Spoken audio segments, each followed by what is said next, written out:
Pukul 2 dini hari, saya digedor paksa, disuruh memasak hidangan mewah untuk 50 tamu arisan. Harus selesai jam 6 pagi. Saat saya menolak karena baru pulang kerja, suami saya berkata dingin, "Turuti saja."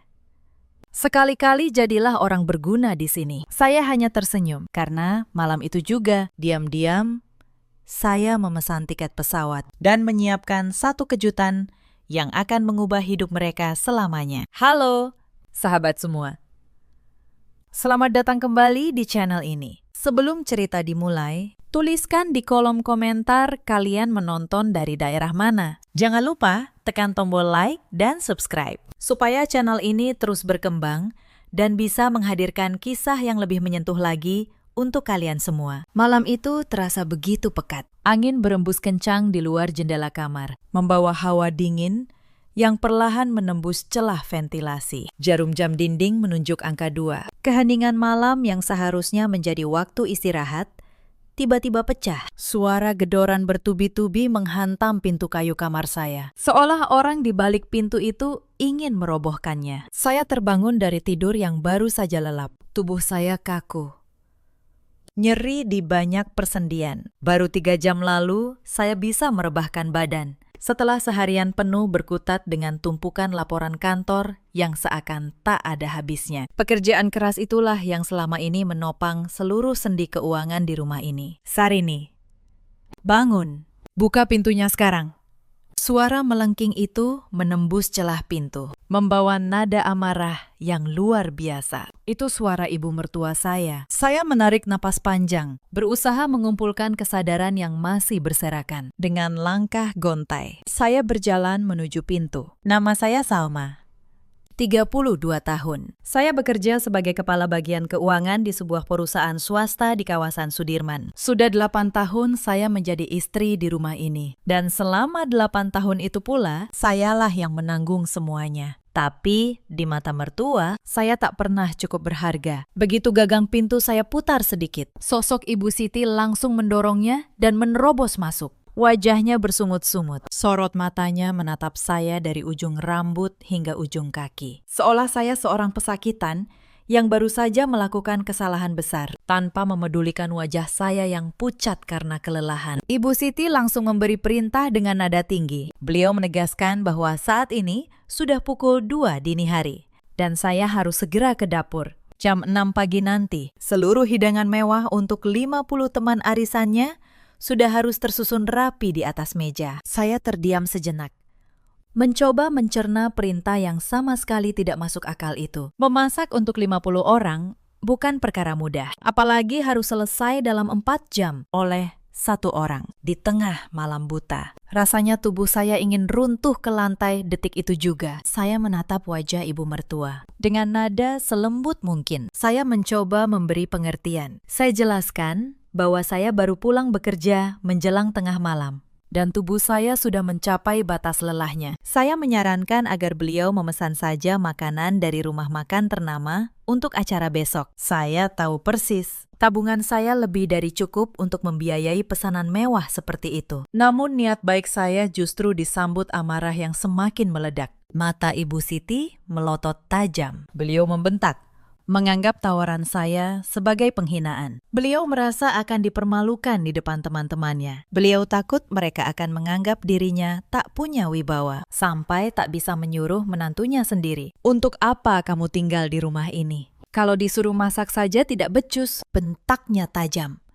Perkataan itu bagai sembilu yang menyayat relung terdalam saya. Tinggal di rumah ini. Rasanya saya ingin tertawa keras saat itu juga, menertawakan kenyataan yang sebenarnya. Rumah besar dan mewah yang kami tempati ini adalah hasil keringat saya sendiri. Saya yang mencari tanahnya, saya yang mengurus pembeliannya, dan saya yang melunasi seluruh cicilannya setiap bulan, tanpa pernah mengeluh. Tapi di hadapan teman-temannya, Ibu Siti selalu merangkai cerita bohong. Beliau berkata, bangunan megah ini adalah warisan peninggalan almarhum suaminya. Selama ini saya selalu memilih menekan ego, menjaga kehormatannya sebagai orang tua. Keributan hebat di kamar ini rupanya membangunkan Rudi, suami saya, yang sejak tadi tertidur pulas. Ia terbangun sambil mengusap wajah dengan raut kesal karena tidurnya terganggu. Saya sempat berharap ia akan menengahi, setidaknya membela istrinya yang sedang kelelahan. Namun harapan saya hancur berkeping-keping. Alih-alih membela, Rudy justru menatap saya dengan tatapan menyalahkan yang sangat dingin. Ia beranjak dari kasur,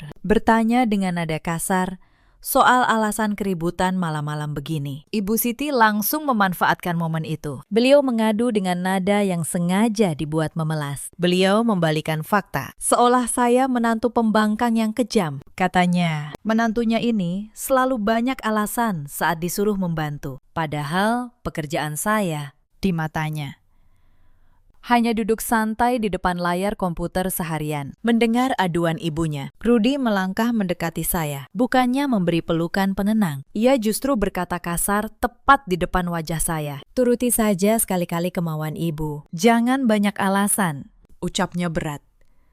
Jadilah orang yang berguna di sini, di mana baktimu sebagai istri. Kata-kata Rudy sukses menghentikan detak jantung saya beberapa saat. Jadilah orang yang berguna di sini. Kalimat itu terus berdengung di kepala saya, menciptakan rasa kesedihan yang perlahan berubah menjadi kekecewaan yang teramat dalam. Siapa sebenarnya yang tidak berguna di sini? Siapa yang setiap bulan pontang-panting membayar tagihan listrik yang membengkak agar ibunya bisa menyalakan pendingin ruangan sepanjang hari? Siapa yang selalu membeli beras kualitas terbaik, potongan daging termahal, dan segala kebutuhan dapur mewah yang selalu jadi bahan pameran ibunya? Bisnis Rudy sudah hancur lebur sejak beberapa tahun lalu. Pria yang kini berdiri menyalahkan saya ini, pada kenyataannya tidak lebih dari seorang pria gagal. Ia berlindung di balik keberhasilan finansial istrinya, namun tetap memelihara kesombongan setinggi langit.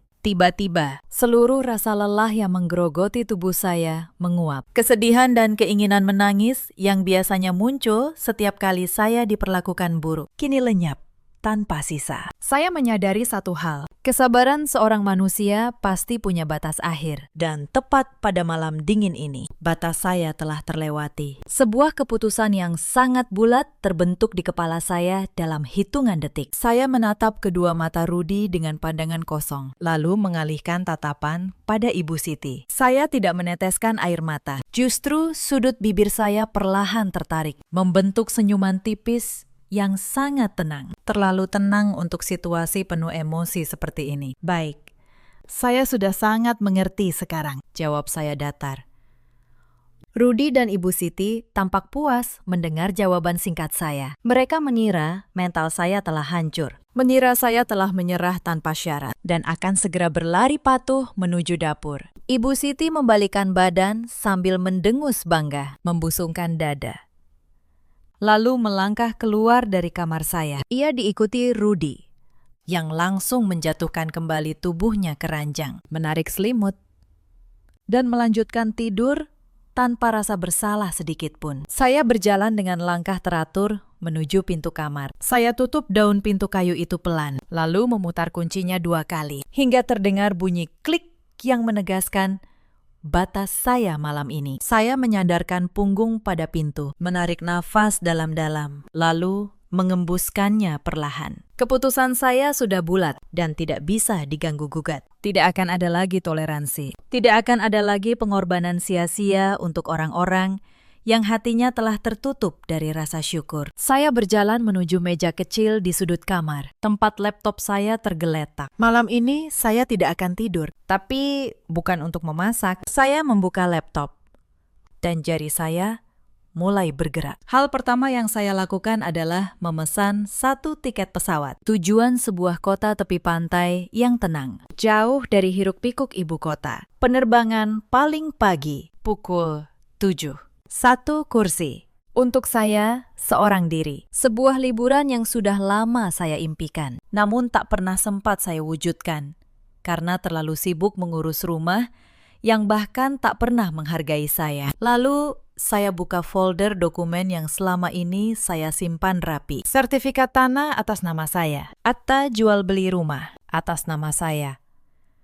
Bukti pelunasan cicilan selama 7 tahun. Semuanya dari rekening saya. Semua hitam di atas putih. Tidak ada satu nama pun selain nama saya di lembar-lembar itu. Selama ini saya membiarkan mereka tinggal di rumah ini dengan nyaman. Saya membiarkan Ibu Siti membual pada teman-temannya bahwa ini rumah warisan. Saya membiarkan Rudi merasa dirinya kepala keluarga. Padahal tak sepeser pun ia menyumbang. Saya diam. Karena saya pikir keluarga harus dijaga. Tapi malam ini saya sadar. Yang saya jaga selama ini hanyalah kesombongan dua orang yang tak tahu berterima kasih. Saya menyiapkan sebuah kejutan istimewa untuk mereka. Tapi malam ini, mereka belum perlu tahu. Pagi tiba, cahaya matahari menyusup melalui celah tirai. Dari kamar, saya mendengar suara Ibu Siti yang langsung histeris. Beliau menggedor pintu kamar saya lagi. Kali ini sambil berteriak. Beliau marah besar karena dapur masih kosong. Tidak ada satupun masakan yang tersaji. Padahal jam sudah menunjuk pukul 6 dan tamu arisan akan datang 2 jam lagi. Saya tidak menjawab. Saya sudah tidak ada di kamar. Saya sudah berada di dalam taksi menuju bandara dengan koper kecil di pangkuan dan senyum tenang di wajah. Di rumah, kepanikan mulai pecah.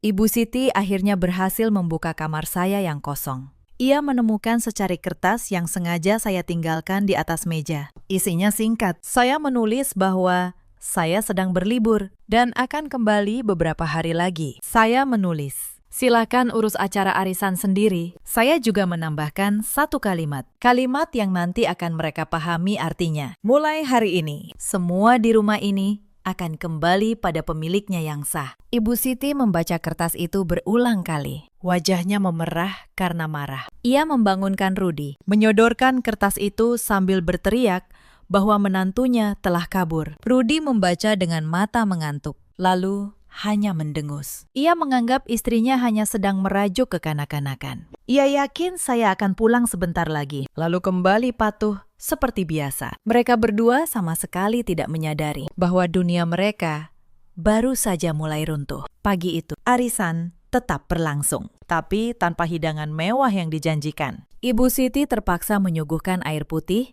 dan beberapa potong kue kering sisa di hadapan 50 teman arisannya. Wajahnya pucat pasi menahan malu. Teman-temannya berbisik-bisik. Beberapa bertanya, mana hidangan istimewa yang selalu ia banggakan? Ibu Siti hanya bisa menjawab gugup, mengarang alasan bahwa menantunya sedang sakit. Acara yang seharusnya jadi panggung kebanggaannya berubah menjadi panggung penghinaan. Untuk pertama kalinya, Ibu Siti merasakan sedikit dari rasa malu yang selama ini ia timpakan pada saya. Sementara itu, saya tiba di kota tujuan. Udara pantai yang segar menyambut saya. Untuk pertama kalinya dalam bertahun-tahun, saya bisa bernapas lega. Saya duduk di tepi pantai, menatap ombak yang datang dan pergi. Tidak ada gedoran pintu. Tidak ada bentakan, tidak ada tatapan merendahkan, hanya ketenangan yang sudah lama saya rindukan. Tapi liburan ini bukan sekedar pelarian. Ini adalah jeda yang saya butuhkan untuk menjalankan rencana saya dengan kepala dingin. Dari kamar hotel, saya menelpon seorang kenalan lama. Namanya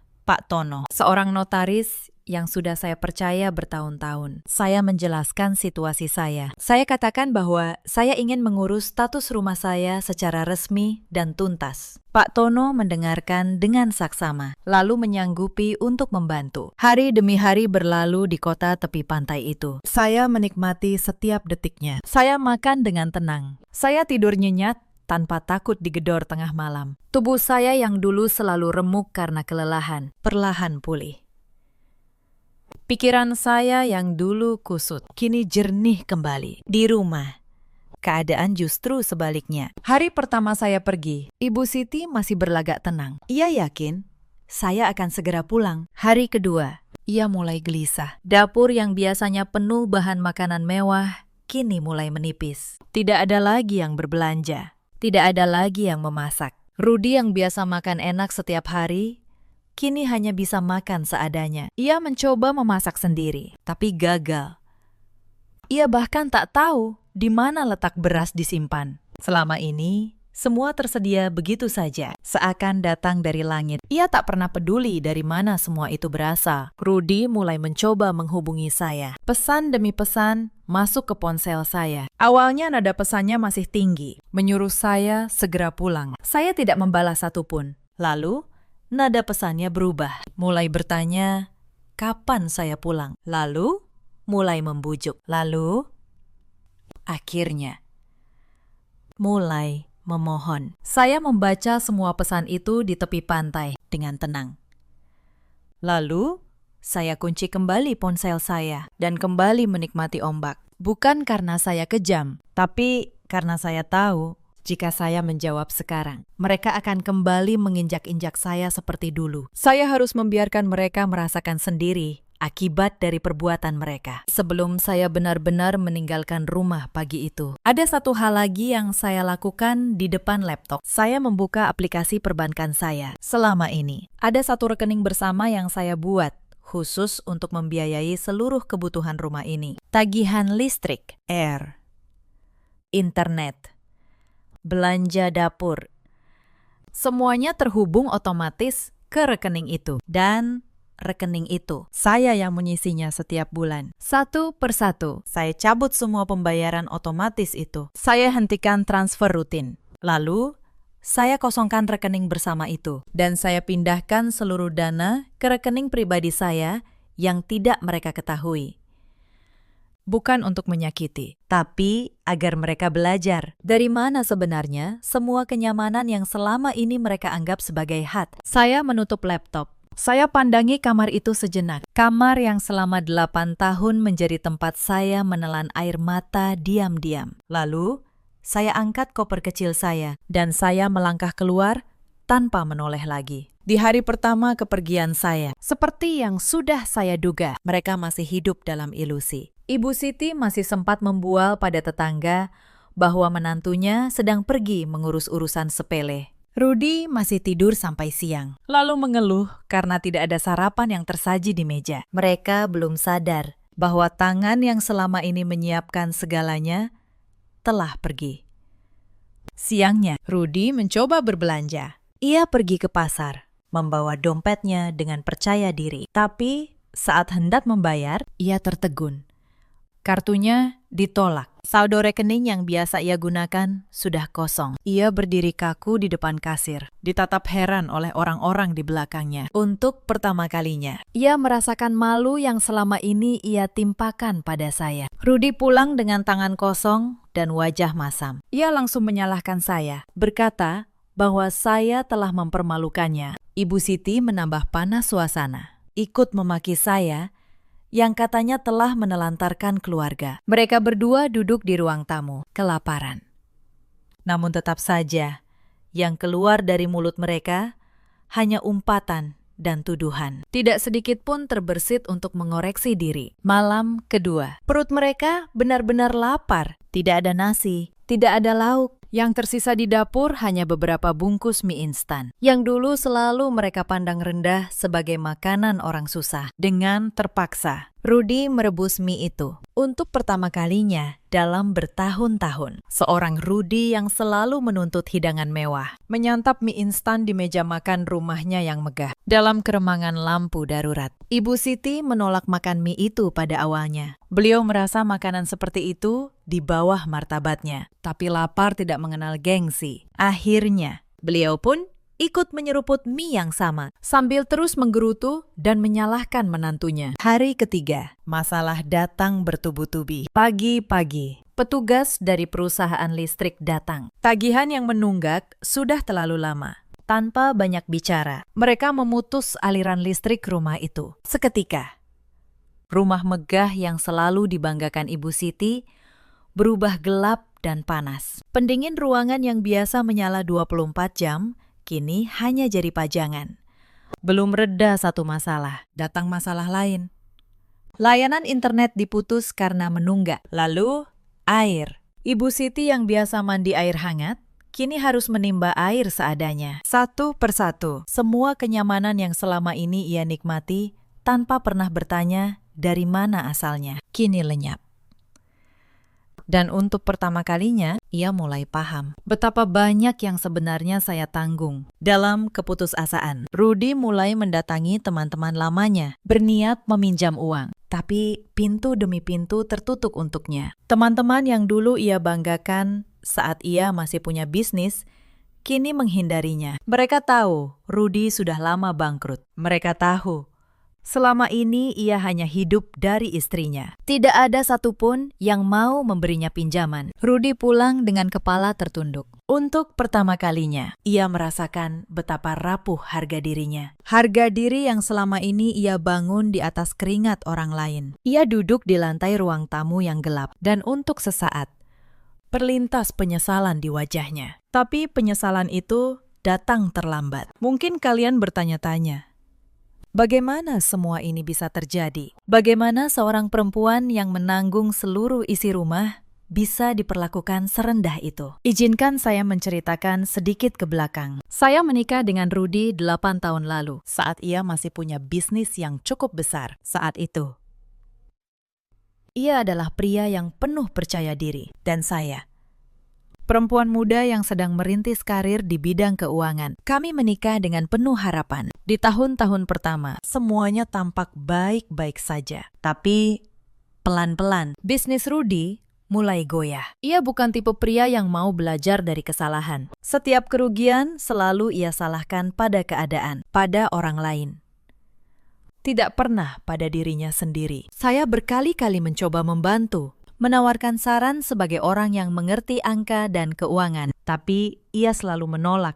Baginya, perempuan tidak pantas ikut campur urusan lelaki. Dalam waktu 3 tahun, bisnis itu hancur total. Utang menumpuk. Saya, dengan tabungan dan penghasilan saya, perlahan menutup semua lubang itu. Saya melunasi utang-utangnya. Saya menjaga agar nama keluarga tetap bersih. Dan saya melakukannya diam-diam, agar harga dirinya tidak terluka. Tapi alih-alih berterima kasih, sikapnya justru berubah. Mungkin karena malu, mungkin karena merasa terancam. Ia mulai bersikap dingin. Dan saat ibunya, Ibu Siti, datang untuk tinggal bersama kami setelah ayah mertua wafat, keadaan menjadi semakin buruk. Ibu Siti adalah perempuan yang sangat menjunjung gengsi. Baginya, penampilan di mata orang lain adalah segalanya. Ia tidak pernah bisa menerima kenyataan bahwa anak lelakinya gagal. Maka, ia menciptakan sebuah dunia hayalan. Dunia di mana anaknya tetap sukses. Dan rumah megah ini adalah warisan suaminya. Sebuah dunia di mana saya, sang menantu, hanyalah pelayan yang kebetulan tinggal di sana. Saya tahu semua kebohongan itu, tapi saya memilih diam. Saya pikir selama keluarga ini tetap utuh, biarlah saya yang mengalah. Saya selalu percaya bahwa pengorbanan akan dihargai pada waktunya. Saya keliru. Bagi mereka, pengorbanan saya bukanlah kebaikan, melainkan kewajiban. Dan semakin banyak saya memberi, semakin sedikit saya dihargai. Selama bertahun-tahun, saya menelan semua itu. Saya bangun paling pagi, tidur paling larut. Saya bekerja di kantor sepanjang hari, lalu pulang untuk mengurus rumah di malam hari. Saya membiayai semuanya, dari listrik hingga lauk di meja makan. Dan setiap kali saya lelah, yang saya dapat hanyalah hinaan. Sampai akhirnya malam itu, gedoran pintu pukul 2 dini hari menjadi titik di mana semuanya pecah. Sekarang kalian mengerti mengapa saya bisa tersenyum tenang malam itu. Karena senyuman itu bukan tanda menyerah. Senyuman itu adalah tanda bahwa saya akhirnya membebaskan diri. Mari kita kembali ke hari-hari setelah saya pergi. Karena ternyata kehancuran di rumah itu masih jauh dari selesai. Pada suatu sore di hari kelima, datang seorang tamu tak diundang ke rumah itu. Ia adalah salah satu teman arisan Ibu Siti, perempuan yang dulu sering ia banggakan. Tujuan kedatangannya bukan untuk bersilaturahmi, melainkan untuk menagih. Rupanya, beberapa waktu lalu, Ibu Siti pernah meminjam sejumlah uang darinya, dengan janji akan dikembalikan setelah acara arisan. Ibu Siti gelagapan. Tidak ada uang untuk membayar. Di hadapan temannya, beliau harus menundukkan kepala, memohon penundaan.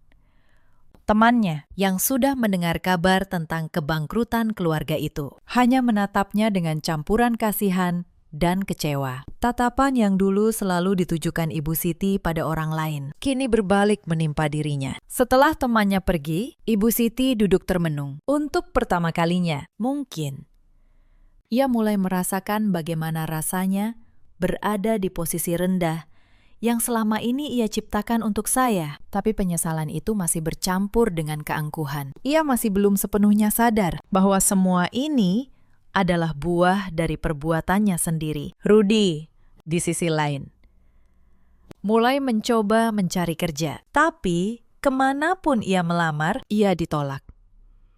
Usianya sudah tidak muda. Pengalamannya hanya menjalankan bisnis yang gagal. Tidak ada perusahaan yang mau menerimanya. Untuk pertama kalinya, ia merasakan betapa kerasnya dunia di luar zona nyaman yang selama ini saya sediakan untuknya. Suatu malam, dalam keputusasaan, Rudy mencoba menghubungi saya sekali lagi. Kali ini, nadanya benar-benar berbeda. Tidak ada lagi bentakan, tidak ada lagi tuntutan. Yang ada, hanya permohonan. Ia menulis pesan panjang, mengakui kesalahannya, memohon agar saya kembali. Ia berjanji akan berubah. Ia berkata, ia baru menyadari betapa berharganya saya. Saya membaca pesan itu di kamar hotel saya yang tenang. Sejenak, hati saya tersentuh. Bagaimanapun, ia pernah menjadi suami yang saya cintai. Tapi, lalu saya teringat, pengakuan ini datang bukan karena ia benar-benar menyesal, melainkan karena ia kehilangan kenyamanan. Jika saya kembali sekarang, semua akan terulang. Saya akan kembali menjadi pelayan, dan mereka akan kembali menjadi tuan. Maka saya tidak membalas. Saya memilih untuk tetap pada keputusan saya. Esok paginya, saya bangun dengan hati yang lebih ringan. Saya tahu, saya telah melewati ujian terberat. Ujian untuk tidak goyah oleh rasa iba yang akan kembali memenjarakan saya. Ada satu kejadian di rumah itu yang baru saya ketahui kemudian, langsung dari mulut Wulan. Kejadian pada pagi arisan, di hari saya pergi. Pagi itu, 50 perempuan datang dengan pakaian terbaik mereka. Mereka datang dengan ekspektasi tinggi, karena Ibu Siti sudah membual berhari-hari tentang hidangan mewah yang akan ia suguhkan. Ada yang berkata, akan ada rendang istimewa. Ada yang menyebut hidangan laut segar. Semua karangan Ibu Siti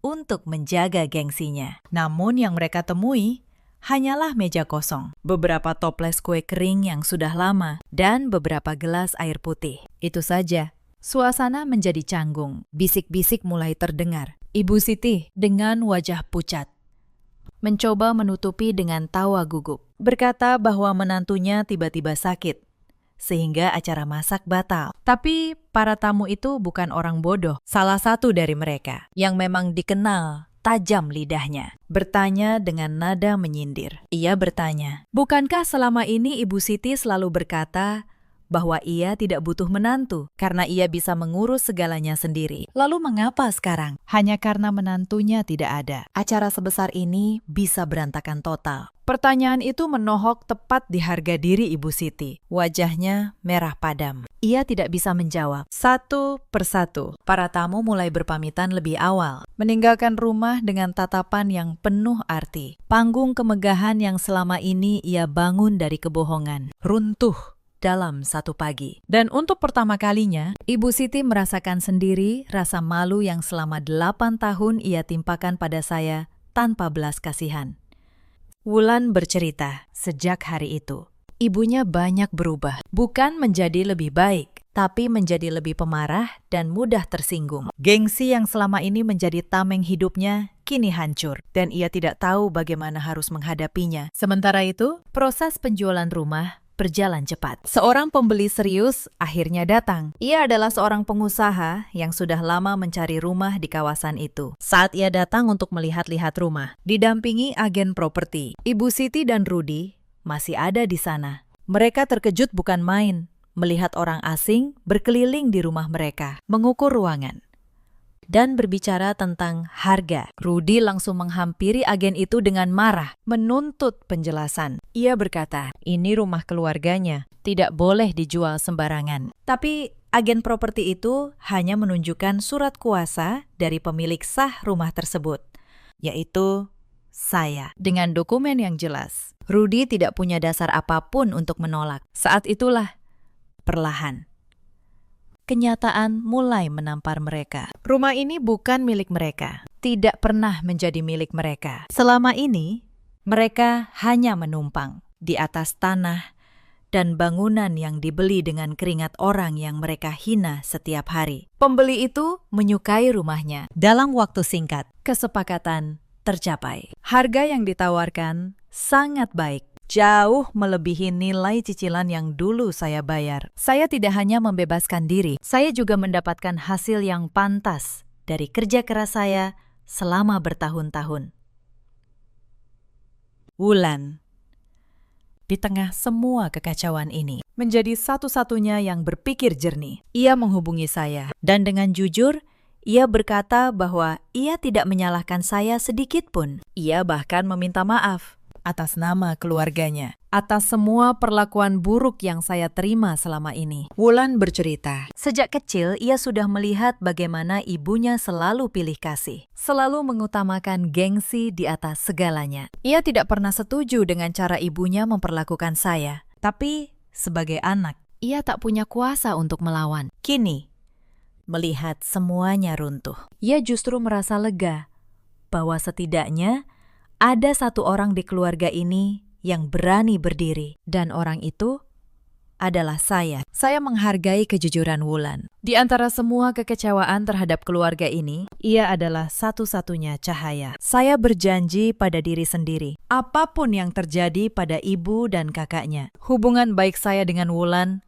akan tetap saya jaga. Karena bagi saya, keluarga bukanlah soal darah, melainkan soal siapa yang menghargai dan menghormati kita dengan tulus. Hari-hari terakhir liburan saya pun tiba. Saya menghabiskan waktu itu dengan tenang, menyiapkan diri untuk pulang. Bukan untuk kembali pada kehidupan lama, tapi untuk menutup satu babak dan membuka babak yang baru. Babak di mana saya, untuk pertama kalinya dalam 8 tahun, akan hidup sepenuhnya untuk diri saya sendiri. Sementara badai mulai menerjang rumah itu, hidup saya justru menanjak. Di hari kelima liburan, saya menerima sebuah telepon dari kantor. Atasan saya, seorang direktur yang sudah lama menghargai kerja keras saya, menyabari sebuah kabar gembira. Perusahaan memutuskan untuk mempromosikan saya menjadi direktur keuangan, lengkap dengan kenaikan gaji dan fasilitas yang berlipat ganda. Saya tertegun sejenak, lalu tersenyum. Ternyata hidup memang adil pada waktunya. Saat saya berhenti mengorbankan diri untuk orang yang salah, justru pintu rezeki yang lebih besar terbuka untuk saya. Promosi itu bukan hanya soal uang. Itu adalah pengakuan atas kerja keras yang selama ini diremehkan di rumah saya sendiri. Saya menelpon Pak Tono lagi. Saya katakan, saya sudah siap untuk langkah berikutnya. Saya meminta beliau menyiapkan semua dokumen yang diperlukan. Rumah itu akan saya jual. Dan dengan promosi ini, saya akan membeli tempat tinggal baru, jauh lebih nyaman, di mana tidak ada satupun orang yang akan merendahkan saya lagi. Hari ke-6, saya mengakhiri liburan. Saatnya pulang, bukan untuk menyerah, tapi untuk menyelesaikan semuanya. Di dalam pesawat menuju ibu kota, saya menatap awan dari jendela dengan hati yang sangat tenang. Mereka mengira saya pulang untuk meminta maaf dan kembali menjadi pelayan. Mereka tidak tahu, saya pulang untuk menutup buku. Saya tiba di rumah pada sore hari. Begitu saya membuka pintu, suasana di dalam langsung berubah. Ibu Siti yang sedang duduk lesu di ruang tamu yang gelap langsung bangkit. Wajahnya campuran antara marah dan lega. Rudy yang kumal dan tak terurus ikut keluar dari kamar. Sebelum saya sempat melangkah masuk, Ibu Siti sudah memuntahkan kemarahannya. Beliau membentak, menyebut saya menantu durhaka yang tega meninggalkan keluarga. Beliau menuntut saya segera mengurus rumah, membayar listrik, dan kembali memasak seperti biasa. Beliau bicara seolah tidak terjadi apa-apa, seolah saya hanyalah pelayan yang baru saja kabur dan kini harus dihukum. Rudy pun ikut menyalahkan. Ia berkata, gara-gara saya pergi, hidup mereka berantakan. Ia menuntut saya bertanggung jawab. Tidak satu kata maaf pun keluar dari mulut mereka. Yang ada hanya tuntutan dan tuntutan. Saya berdiri tenang menghadapi mereka. Tidak ada lagi rasa takut. Tidak ada lagi rasa bersalah. Saya menatap mereka satu persatu, lalu berkata dengan suara yang sangat tenang, "Sebelum kalian menuntut lebih jauh, ada baiknya kalian duduk karena hari ini saya yang punya beberapa hal untuk disampaikan." Tepat saat itu, bel rumah berbunyi. Saya berjalan membuka pintu. Di ambang pintu berdiri Pak Tono, notaris saya, dengan sebuah map tebal di tangannya. Di belakangnya, Wulan juga datang. Ibu Siti dan Rudi tampak bingung melihat tamu yang tidak mereka kenal. Saya mempersilakan Pak Tono masuk dan duduk. Beliau membuka map itu di atas meja. Satu persatu, beliau mengeluarkan dokumen, sertifikat tanah, akta jual beli, bukti pelunasan cicilan. Semua tersusun rapi di hadapan Ibu Siti dan Rudi. Pak Tono menjelaskan dengan tenang dan jelas bahwa rumah yang mereka tempati ini secara hukum sepenuhnya milik saya. Tanahnya dibeli atas nama saya. Bangunannya dilunasi dengan uang saya. Tidak ada satu nama pun selain nama saya dalam seluruh dokumen ini. Semua hitam di atas putih. Wajah Ibu Siti seketika pucat pasi. Mulutnya terbuka, tapi tak ada suara yang keluar. Selama bertahun-tahun, beliau membual pada teman-temannya bahwa rumah ini warisan suaminya. Kini, di hadapan dokumen resmi yang tak terbantahkan, semua kebohongan itu runtuh dalam sekejap. Rudi meraih salah satu dokumen dengan tangan gemetar. Ia membacanya berulang kali, berharap menemukan namanya di sana, tapi tidak ada. Namanya tidak tertulis dimanapun. Pria yang selama ini merasa dirinya kepala keluarga, kini menyadari bahwa ia bahkan tidak punya hak atas atap yang menaunginya. Saya melangkah maju. Dengan suara tegas, namun tetap tenang, saya menyampaikan keputusan saya. Rumah ini sudah saya jual. Pembelinya akan datang akhir pekan ini. Kalian punya waktu 3 hari untuk mengemasi barang-barang kalian dan mencari tempat tinggal baru. Ibu Siti langsung histeris. Beliau menangis, berteriak, menuduh saya tidak punya hati. Beliau berkata, kemana ia harus pergi di usia setua ini? Beliau memohon, sambil tetap menyelipkan makian. Saya hanya menatapnya tenang.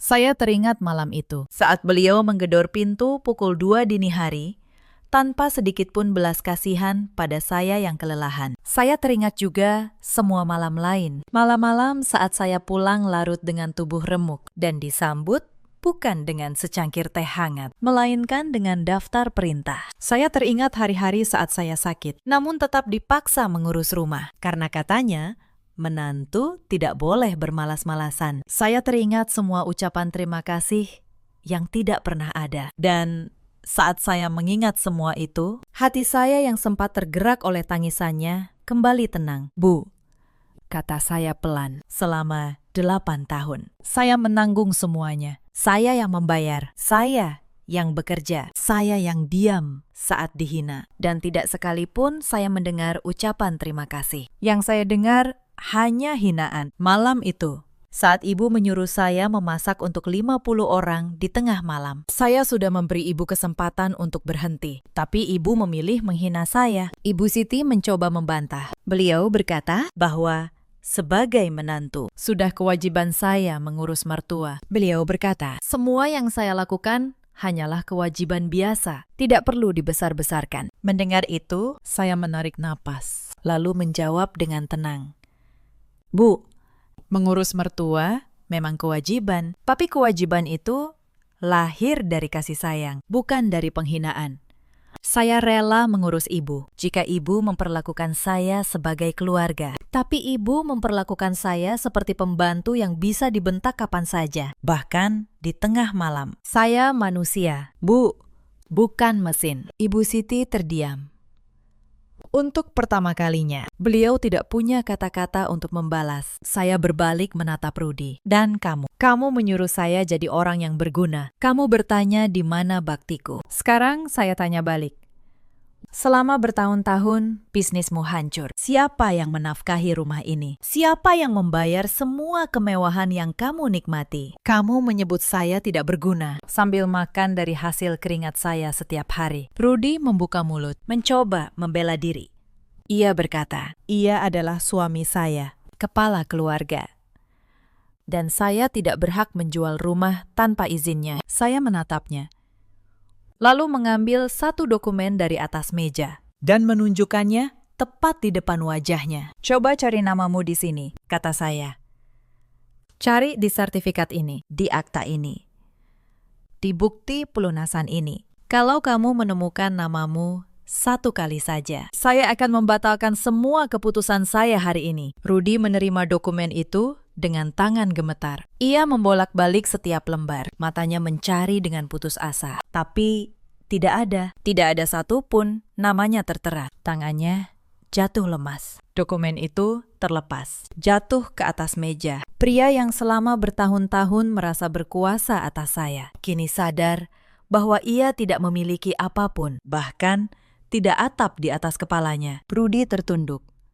Tidak ada satu kata pun yang bisa ia ucapkan. Semua kesombongannya runtuh seketika. Saat itu, Wulan maju. Ia berdiri di sisi saya. Ia berkata pada ibu dan kakaknya bahwa semua yang saya katakan adalah benar. Ia mengaku, selama ini sayalah yang membiayai pernikahannya. Sayalah yang membayar biaya rumah sakit ayah mereka. Semua yang dibanggakan ibunya sesungguhnya berasal dari tangan saya. Ibu Siti menatap putrinya tak percaya. Tapi Wulan hanya menggeleng pelan. Kebohongan itu sudah terlalu lama. Dan kini tidak ada lagi yang bisa menutupinya. 3 hari kemudian, rumah itu resmi berpindah tangan. Ibu Siti dan Rudy terpaksa pergi membawa barang-barang mereka. Tidak ada lagi rumah mewah.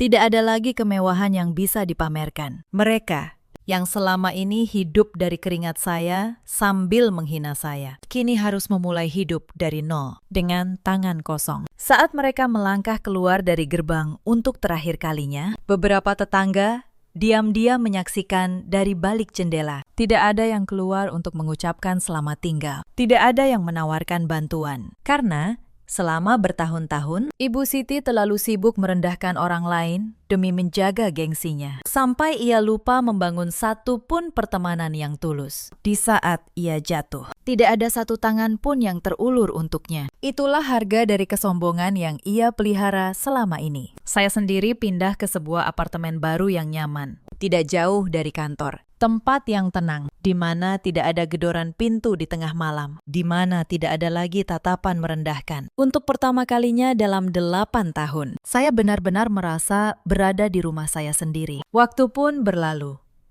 Beberapa bulan kemudian, hidup saya berjalan dengan begitu damai. Karier saya sebagai direktur keuangan berkembang pesat. Suatu sore, saya merayakan keberhasilan kecil bersama beberapa rekan kerja di sebuah restoran di lantai tinggi sebuah gedung. Dengan pemandangan kota yang berkelap-kelip, kami tertawa, berbincang hangat, menikmati hidangan yang lezat. Sebuah kebahagiaan yang tulus, yang sudah lama tidak saya rasakan. Di saat saya menyesap jus buah segar dengan senyum kepuasan, di sebuah sudut kota yang jauh berbeda. Sebuah pemandangan yang bertolak belakang sedang terjadi. Di sebuah bangunan reot yang menyewakan kamar-kamar kecil dengan harga sangat murah. Rudy dan Ibu Siti duduk saling membelakangi. Kamar indekos sempit itu terasa panas dan pengap karena tidak memiliki sirkulasi udara yang baik. Saat hujan turun, air mulai menetes dari atap yang bocor, memaksa mereka meletakkan mangkuk plastik usang untuk menampungnya, agar tikar tempat mereka tidur tidak basah. Kehidupan mewah yang dulu selalu mereka banggakan, kini hanya tinggal kenangan pahit. Perut mereka berbunyi nyaring, meminta diisi. Seharian itu, mereka hanya meminum air putih dari keran umum. Di tengah ruangan sempit itu, di atas sebuah piring plastik kusam, tersaji porsi kecil mie instan rasa ayam yang sudah dingin dan mengembang karena terlalu lama direbus. Itu adalah satu-satunya makanan terakhir yang mereka miliki. Sebungkus mie instan yang dulu tertinggal di dapur, yang mereka bawa saat diusir dari rumah. Dan mereka simpan untuk saat-saat paling lapar seperti ini. Karena rasa lapar yang sudah tak tertahankan, Rudy menggeser duduknya, meraih piring itu, dan bersiap memasukkan gumpalan mie ke mulutnya. Namun Ibu Siti dengan sigap merebut piring itu dari tangan putranya. Beliau membentak, mengatakan dirinya orang tua yang lebih berhak makan karena tubuhnya sudah lemah. Rudy tidak terima. Matanya melotot menatap ibunya sendiri. Ia balas membentak, berteriak bahwa ia juga kelaparan dan butuh tenaga untuk mencari kerja besok. Rudy menyalahkan ibunya. Ia berkata, andai ibunya tidak terus-terusan merendahkan Salma dan memaksanya memasak di malam buta, mereka pasti masih tinggal di rumah mewah dan makan enak. Ibu Siti membalas tuduhan itu dengan tangisan. Beliau balik menyalahkan Rudy yang tidak becus jadi kepala keluarga, yang hanya bisa menumpang hidup pada istrinya. Pertengkaran hebat pun pecah di kamar sempit itu. Suara makian dan tangisan saling bersahutan, menembus dinding tipis, hingga terdengar oleh penghuni kamar sebelah. Ibu dan anak itu saling tarik-menarik piring. Tidak ada yang mau mengalah. Mereka terus saling menyalahkan atas kehancuran yang sebenarnya mereka ciptakan sendiri. Dari kesombongan dan kemalasan bertahun-tahun. Lalu, piring plastik itu akhirnya terlepas dari pegangan mereka. Ia jatuh terpelanting, menghantam lantai semen. Gumpalan mie instan terakhir itu tumpah berantakan, bercampur dengan debu dan kotoran di lantai. Tidak lagi layak untuk dimakan. Mereka berdua terdiam mematung, menatap nanar makanan terakhir mereka yang kini hancur di lantai, diiringi suara gemuruh hujan yang semakin deras. Hukuman atas kesombongan memang tidak pernah salah sasaran. Ia hanya mencari waktu yang paling tepat untuk datang. Cerita ini mengajarkan kita banyak hal. Jangan pernah merendahkan tangan yang selama ini memberi kalian makan. Dan jangan pernah menganggap pengorbanan seseorang sebagai sebuah kewajiban yang tak perlu dihargai. Ada banyak perempuan di luar sana yang seperti saya dulu. Mereka bekerja keras, menanggung segalanya, namun tetap dianggap tidak berguna di rumahnya sendiri. Mereka diam, bukan karena lemah, tapi karena ingin menjaga keutuhan keluarga. Kepada kalian, saya ingin berkata, kesabaran memang mulia, tapi kesabaran bukan berarti membiarkan diri diinjak selamanya. Ada juga banyak suami di luar sana seperti Rudy, lelaki yang lupa dari mana datangnya nasi yang mereka makan, yang lebih memilih membela kesombongan daripada menghargai pengorbanan istrinya. Dan ada pula para ibu mertua yang seperti Ibu Siti, yang terlalu sibuk menjaga gengsi di depan orang lain, hingga lupa menghargai orang yang setiap hari mengurus hidupnya. Ibu Siti dan Rudy kini hidup dalam kemelaratan, saling menyalahkan di kamar sempit yang bocor, sementara Wulan yang memilih jujur, tetap menjaga hubungan baik dengan saya hingga kini. Dan saya telah bangkit, jauh lebih kuat dari sebelumnya. Dalam hidup, kita selalu punya pilihan. Pilihan untuk terus bertahan dalam penderitaan, atau pilihan untuk berdiri dan menghargai diri sendiri. Saya memilih yang kedua, dan itu adalah keputusan terbaik dalam hidup saya. Bagaimana dengan kalian? Jika kalian pernah berada di posisi seperti saya, ceritakan kisah kalian di kolom komentar. Terima kasih sudah menemani sampai akhir.